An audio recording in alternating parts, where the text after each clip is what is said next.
Assalamualaikum warahmatullahi wabarakatuh. Perkenalkan, nama saya Hayuna Stantri dengan nomor NIM 21010440033 dari PLB-A. Saya akan menjelaskan tentang bab berpikir komputasi atau computational thinking. Yang pertama, pengertian dari berpikir komputasi atau computational thinking. Computational thinking adalah proses berpikir yang melibatkan bagaimana cara untuk memformulasikan persoalan atau mengidentifikasi persoalan yang mengajukan solusinya, sehingga solusi bisa direpresentasikan dalam bentuk yang secara efektif bisa dikerjakan oleh information processing agent. Berpikir komputasi juga merupakan keterampilan prasyarat untuk memahami teknologi masa depan. Dan berpikir komputasi sendiri adalah ranah keterampilan kognitif. Pengertian sederhananya adalah cara yang mengharuskan seseorang untuk merumuskan masalah seperti masalah dalam komputer serta membuat pemecahan masalah komputer yang sesuai dengan aturan.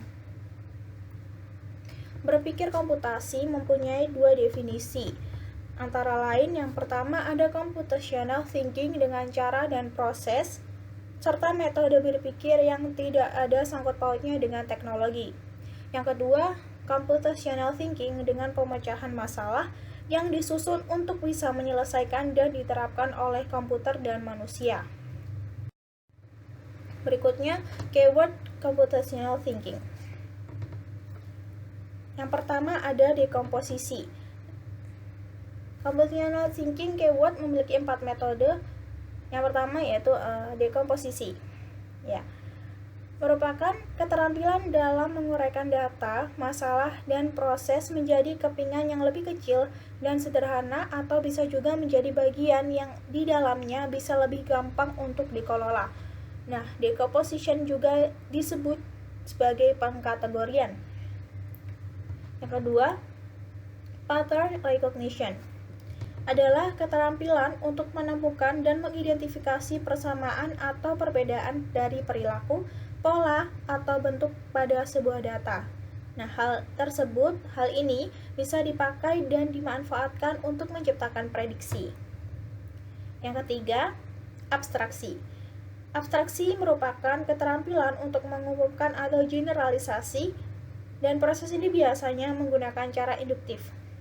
Nah, hal ini bisa digunakan sebagai mengidentifikasi dan memperoleh sebuah perilaku atau pola. Dan yang terakhir, yang nomor 4, algoritma atau algorithm design adalah keterampilan untuk memperoleh informasi dalam memecahkan masalah yang sama dengan perlahan, bertahap, satu demi satu, dan terstruktur. Ini bermanfaat agar setiap orang bisa memakai informasi, panduan, atau tahapan tersebut untuk memecahkan masalah yang sama. Berikutnya akan saya jelaskan karakteristik berpikir komputasi atau computational thinking. Karakteristik dari berpikir komputasi meliputi yang pertama ada formulating. Formulating ini bisa digunakan untuk mengatasi masalah dalam komputer atau piranti. Yang kedua ada organizing dan analyzing. Ini dapat mengkategorikan, menstrukturkan, dan mengorganisasikan serta menganalisis data. Yang ketiga adalah representing. Ini bisa untuk menafsirkan data dengan cara abstraksi dari sebuah simulasi atau model. Yang keempat, automating. Automating dapat memberikan solusi otomatis dengan adanya algoritma yang telah dibuat. Selanjutnya adalah identifying, analyzing, and implementing. Ini bisa melaksanakan sebuah analisis, identifikasi, dan penerapan dalam mengatasi masalah dengan berbagai metode, cara, tahapan secara efektif dan efisien. Yang terakhir ada generalizing dan transferring. dapat melaksanakan generasi masalah dan solusi untuk berbagai topik, isu, dan masalah yang berbeda. Dan apabila terjadi masalah, ada beberapa tahapan dasar yang dapat menjadi panduan, meliputi identifikasi masalah, penetapan masalah, uji kembali masalah, implementasi dengan sebuah persiapan dan rencana, dan terakhir adalah mengetahui resiko apa saja yang akan didapat.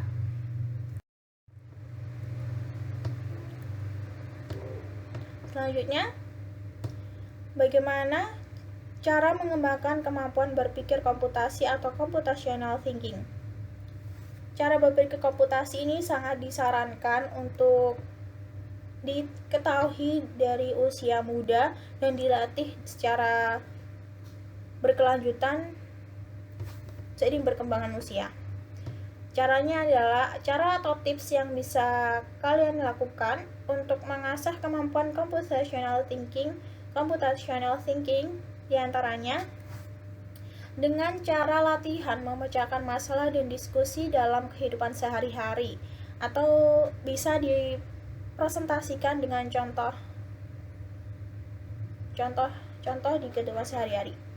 Yang kedua, soal yang mirip atau yang serupa akan diulang secara terus-menerus pada usia atau pada tahapan sekolah dasar, SMP, dan SMA dengan kompleksitas yang bermacam-macam dan berstandar.